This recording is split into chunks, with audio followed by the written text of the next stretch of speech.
some people sometimes say to me they see VR as just another isolating technology. Kids will just be in their room with their heads. Actually, I see VR as exactly the opposite. It's about understanding. It's about compassion. It's about interaction. Yes. More than anything else at all. And the other thing which will be interesting, and we touched a little bit on it this morning, is if we can create content that changes based on our emotions, so we can actually close that sort of loop. You can imagine how we can use it for self-training. Yeah.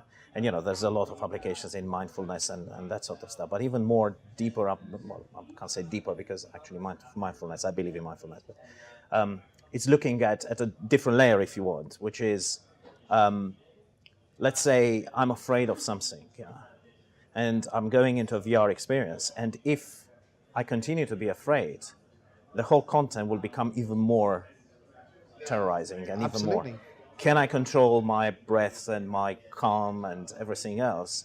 And you create that sort of feedback loop that actually self-trains you into getting where you want to be. And once that is embedded in you, you can use it, By the end of the day, that's a principle of mindfulness. That's one of the fundamental reasons we started building this technology, that it's all very well to understand what people are doing and to try and affect that behavior. But if you don't understand the root cause, the why they're doing it, then you can never really tackle the problem effectively.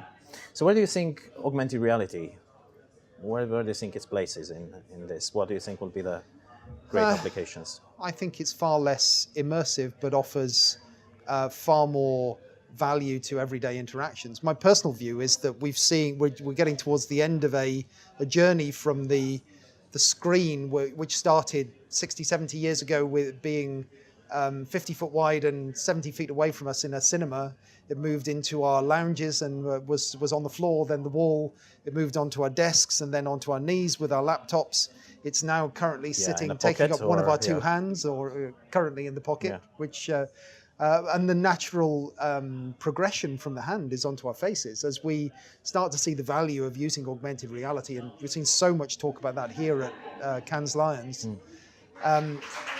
We want to have that interacting between our eyes and the real world all the time, and that's unquestionably the next stage. Yes, and when we can actually use those technologies not only to augment our physical world, but to capture a copy of our physical world, which can then re-display it in a de-augmented way. We can look at this sort of environment and say, well, I don't want that lamp there. I don't want to see it there, Sounds fantastic. You've been watching Westworld, haven't you? Not so much, no.